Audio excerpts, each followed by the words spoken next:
بعد اعوذ باللہ من الشیطان الرجیم یا ایہا الذین آمنوا لا تأکلوا اموالکم بینکم بالباطل الا ان تکون تجارتا عن تراض منکم۔ 5ویں پارے کے آغاز میں اللہ تعالیٰ نے ایمان والوں کو اس بات کی طرف توجہ دلائی ہے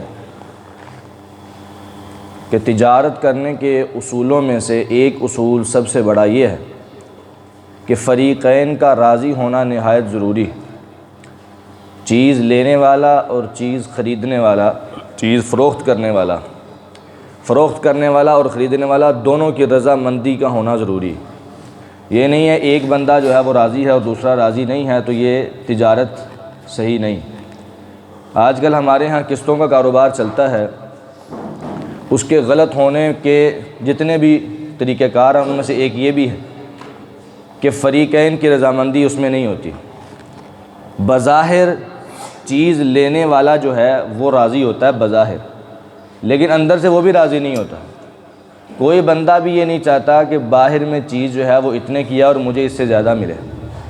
مثال کے طور پر ایک چیز ہے وہ نقد 1 لاکھ کی ہے اور قسطوں پہ 1,20,000 کی ہے۔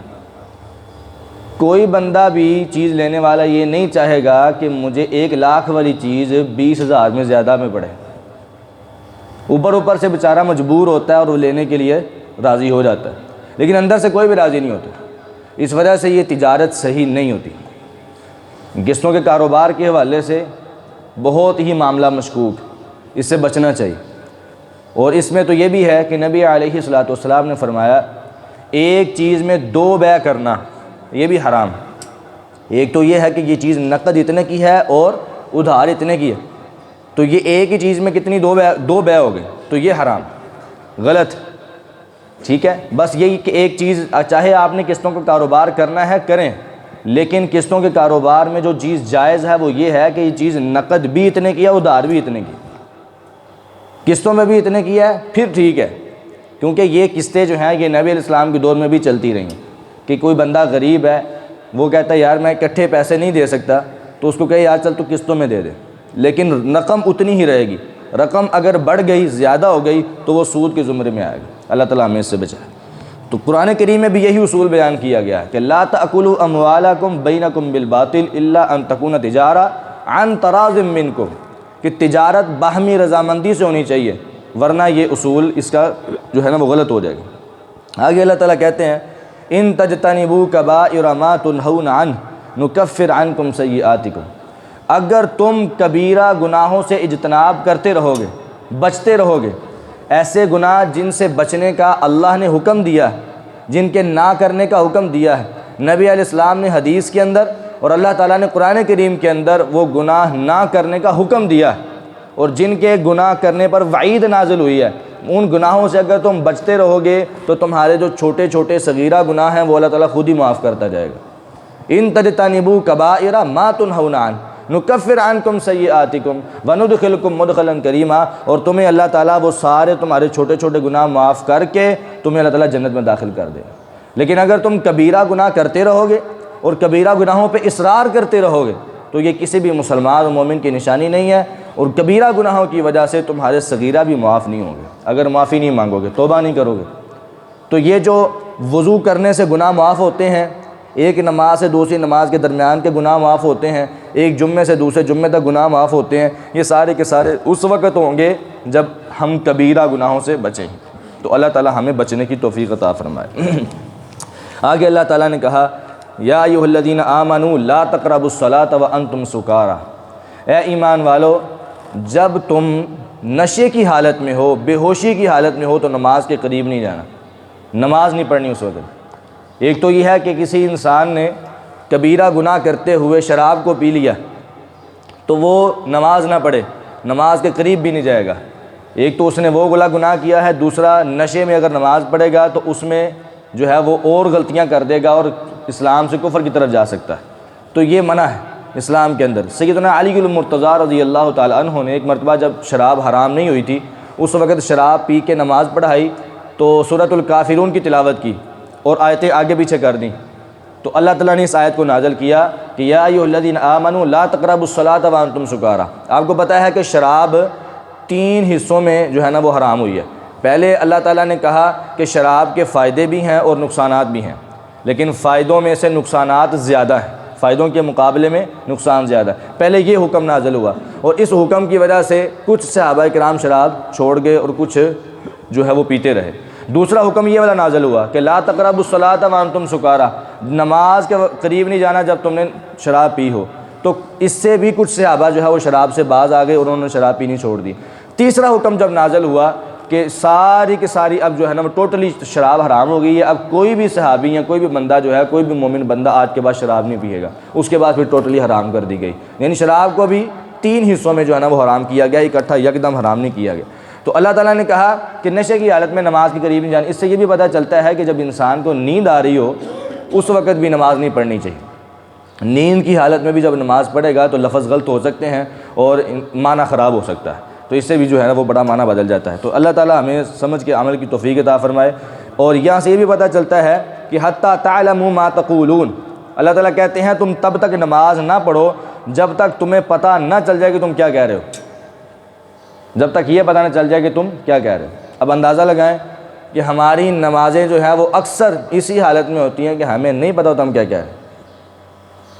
نماز پڑھ رہے ہوتے ہیں لیکن دھیان کاروبار میں، دھیان گھر میں، دھیان باہر، ہر چیز ہم سوچ رہے ہوتے ہیں، جو بھی ہمارے پورے دن کے کام ہوتے ہیں وہ سارے ہم نے نماز میں ہی ہینڈل کرنے ہوتے ہیں، اور ہمارے پاس ٹائم ہی نہیں، مصروف آدمی ہم، سارے نماز میں ہم نے ہینڈل کرنے ہوتے ہیں۔ میں نے کس کو کتنا دینا ہے، کس سے کتنا لینا ہے، سارے پورے دن کے جتنے بھی معاملات ہیں وہ سارے ہم نے نماز میں، اور نماز میں ہی یاد آتے ہیں، اور یہ غلط۔ حتیٰ تعلموا ما تقولون، حتیٰ کہ تم جان لو کہ تم کیا کہہ رہے ہو، پھر نماز پڑھو، اور نماز پوری توجہ سے اور اطمینان سے اور خشوع و خضوع کے ساتھ پڑھنی چاہیے، پھر نماز کا فائدہ ہے۔ اللہ تعالیٰ نے جو کہا ہے کہ نماز جو ہے وہ فحشی اور عریانی کے کاموں سے روکتی ہے، نماز انسان کے دل میں تقوی پیدا کرتی ہے۔ وہ کب پیدا کرتی ہے؟ جب انسان کی نماز میں خشوع و خضوع ہو۔ تو اللہ تعالیٰ ہمیں یہ خشوع و خضوع پیدا کرنے کی توفیق دے۔ آگے اللہ تعالیٰ کہتے ہیں یا ایھا الذین آمنوا اطیعوا اللہ واطیعوا الرسول واولی الامر منکم، اے ایمان والو اللہ کی اطاعت کرو اور رسول اللہ صلی اللہ علیہ وسلم کی اطاعت کرو، اور اولو الامر یعنی اپنے امام، اپنے حکمران کی اطاعت کرو۔ فإن تنازعتم فی شیء، ان کی اطاعت کرنا ضروری ہے، لیکن اگر کسی چیز میں تنازع ہو جائے، جھگڑا ہو جائے، اختلاف ہو جائے، تو پھر کیا کرنا ہے؟ فردوہ الی اللہ والرسول، تو اس تنازع کو، اس جھگڑے کو تم کہاں پہ حل کرواؤ؟ اللہ اور اس کے رسول کی طرف۔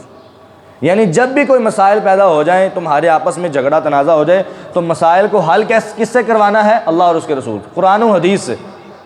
یعنی قرآن و حدیث مین ہے، قرآن و حدیث کی کوئی بات اگر آ گئی تو پھر آگے اس کے بعد کسی کی کوئی بات نہیں چلے گی۔ جھگڑا ہو جاتا ہے، مثال کے طور پر کوئی بھی بات ہو گئی ہے، ایک فریق کہہ رہا ہے میری بات حق ہے، دوسرا کہہ رہا ہے میری بات حق ہے، تو فیصلہ کس سے کروائیں گے؟ قرآن و حدیث۔ قرآن کی کوئی آیت دیکھیں گے، اگر مل گئی تو حدیث میں یہ مسئلہ ملے گا، تو پھر جو بھی مسئلہ ہو اگر قرآن میں مل جائے، حدیث میں مل جائے، تو قرآن و حدیث کی بات سن کے فوری سمعنا واطعنا کہہ کر قرآن و حدیث کی بات پر عمل کیا جائے گا، اور حکمران کی اور کسی بھی امام و پیر کی بات کو چھوڑ دیا جائے، قرآن و حدیث کی بات پر عمل کیا جائے۔ یہ قرآن نے اصول بیان کیا اور کہا کہ اگر تم اللہ اور اس کے رسول پر ایمان رکھتے ہو تو اس طرح کرو، اگر ایمان نہیں ہے تو پھر رہنے دو۔ آگے اللہ کہتے ہیں فلا وربک لا یؤمنون حتی یحکموک فیما شجر بینہم، مکمل مومن ہونے کی نشانی یہ ہے کہ انسان اپنے تمام معاملات میں نبی علیہ السلام کو حاکم تسلیم کرے، اللہ کے نبی علیہ السلام کو حاکم تسلیم کرے، نبی علیہ السلام کو بطور حاکم فیصلہ کرنے والا، اور ان کی بات پر عمل کرے انسان اور ان کو حاکم تسلیم کرے۔ ایک صحابی کے بارے میں آتا ہے کہ اس کو کسی بات پہ کوئی جھگڑا ہوا تو دوسرے صحابی کہنے لگے کہ بھئی آؤ اللہ کے نبی کے پاس چلتے ہیں اور فیصلہ کروا لیتے ہیں۔ اللہ کے نبی کے پاس گئے، فیصلہ کروایا، تو اللہ کے نبی نے دوسرے صحابی کے حق میں فیصلہ کر دیا، تو وہ کہنے لگا اچھا یہ آپ کے رشتہ دار ہے نا، اس وجہ سے نہ اس طرح کی بات کی۔ تو اللہ تعالیٰ نے فوری یہ آیت نازل کی اور کہا کہ اللہ تعالیٰ آپ پر یہ بات لازم کرتے ہیں کہ جب تک نبی علیہ السلام کو بطور حاکم تم دل سے تسلیم نہیں کرتے تب تک تم مکمل مومن نہیں ہو سکتے۔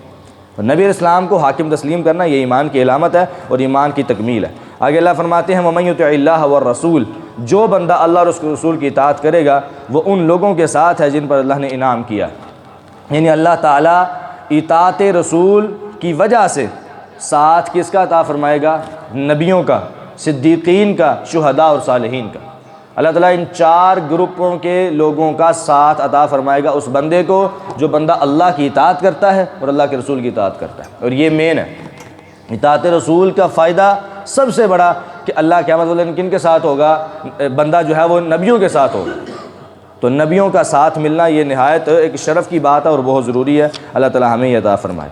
آگے اللہ کہتے ہیں من یطع الرسول فقد اطاع اللہ. یہ ایک مین چیز ہے کہ جس نے رسول کی اطاعت کر لی اس نے اللہ کی اطاعت کر لی. جس نے رسول کی اطاعت کر لی یعنی اللہ کی اطاعت کس کے اندر ہے؟ رسول اللہ صلی اللہ علیہ وسلم کی اطاعت کے اندر. یہ نہیں ہے کہ بھئی انسان جو ہے وہ اللہ اور اس کے رسول دونوں کی بات الگ الگ نہیں ہے، بات دونوں کی ایک ہے لیکن ذات الگ ہے. دونوں کی ذات الگ ہے لیکن بات ایک ہے. من یطع الرسول فقد اطاع اللہ. اسی طرح تیسرے پارے میں اللہ نے کہا تھا کہ ان کنتم تحبون اللہ فاتبعونی یحببکم اللہ. اگر تم اللہ سے محبت کرنا چاہتے ہو تو نبی اسلام کی اطاعت و فرما برداری کر لو، ان کی اتباع کر لو، اللہ تم سے محبت کرے گا تو اللہ تعالیٰ تمہارے گناہوں کو بھی معاف کر دے گا. یعنی اللہ تعالیٰ کی اطاعت اور فرما برداری اور اللہ تعالیٰ کی محبت کس کے اندر ہے؟ نبی علیہ السلام کی اطاعت و فرما برداری کے. اللہ تعالیٰ ہمیں اس کی توفیق عطا فرمائے. آگے اللہ تعالیٰ کہتے ہیں کہ وَمَن يُشَاقِقِ الرَّسُولَ مِن بَعْدِ مَا تَبَيَّنَ لَهُ الْهُدَى. جو بندہ بھی رسول اللہ صلی اللہ علیہ وسلم کی مخالفت کرتا ہے ہدایت آ جانے کے بعد، نبی علیہ السلام کی بات پر عمل نہیں کرتا، چھوڑ دیتا ہے، وَيَتَّبِعْ غَيْرَ سَبِيلِ الْمُؤْمِنِينَ اور مومنوں کے رستوں کے علاوہ کسی اور رستے کی پیروی کرتا ہے، صحابہ کرام کے منہج کو، مسلک کو چھوڑ دیتا ہے، صحابہ کرام، سلف صالحین، تابعین کے مسلک کو چھوڑ دیتا ہے، اپنا مسلک اختیار کرتا ہے، نُوَلِّهِ مَا تَوَلَّى ہم اس کو پھر جانے دیتے ہیں جہاں وہ جانا چاہتا ہے، ہم اس کی کوئی پرواہ نہیں کرتے. وَنُصْلِهِ جہنم اور آخر میں ہم اس کا ٹھکانہ جہنم بنا دیں گے. وَسَاءَتْ مَصِيرًا جو کہ نہایت بری جگہ ہے. یعنی انسان اگر اللہ اور اس کے رسول کی مخالفت کرے اور صحابہ کرام کے راستے کو چھوڑ دے، کسی بھی مسئلے کو حل کرنا ہو، قرآن سے آیت دیکھیں، نبی اسلام کی حدیث دیکھیں، اس کے بعد صحابہ کرام کا منہج اور مسلک دیکھیں کہ صحابہ کرام نے اس آیت، اس حدیث پر عمل کیسے کیا ہے.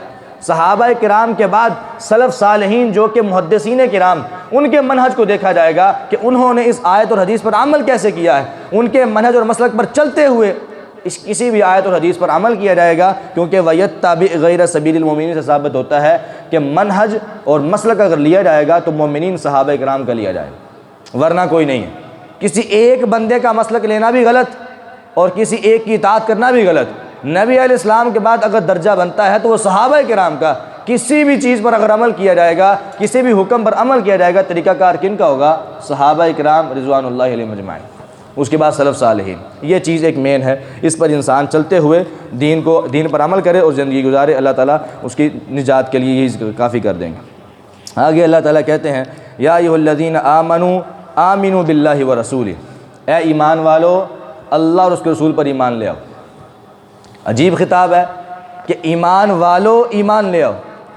مطلب کیا ہے؟ صحیح طرح ایمان لے آؤ کہ تم نے ایمان کا دعویٰ تو کر لیا ہے، اب ایسے کام بھی کرو کہ ایمان والے بن جاؤ. یعنی انسان کلمہ پڑھنے سے، ایمانیات کو اقرار کرنے سے، اللہ اور اس کے رسول پر ایمان لانے سے مومن کہلا جاتا ہے، ایمان اس کے اندر آ جاتا ہے. لیکن مکمل ایمان کیسے ہوتا ہے؟ احکامات پر عمل کرنے سے. جس طرح نبی علیہ السلام نے فرمایا لا یؤمن احدکم حتی اکون احب الیہ من والدہ وولدہ والناس اجمعین، کہ وہ بندہ کبھی بھی مومن نہیں ہو سکتا جب تک میں یعنی نبی علیہ السلام اس کو تمام خاندان سے، تمام لوگوں سے، پوری کائنات سے زیادہ محبوب نہ ہو جاؤں. یعنی جو بندہ سب سے زیادہ اللہ کے نبی سے محبت نہیں کرتا وہ تب تک پورا مومن نہیں ہو سکتا. اسی طرح آپ نے فرمایا لا یؤمن احدکم حتی یحب لاخیہ ما یحب لنفسہ، وہ بندہ تب تک مومن نہیں ہو سکتا جب تک وہ اپنے بھائی کے لیے وہ چیز پسند کرے جو وہ اپنے لیے پسند کرتا ہے. یعنی اگر اپنے مسلمان بھائی کے لیے اپنی پسندیدہ چیز کو پسند نہیں کرتا تو بندہ کامل ایمان والا نہیں. کوئی بندہ اگر اپنے پڑوسی کا خیال نہیں رکھتا ایمان والا نہیں.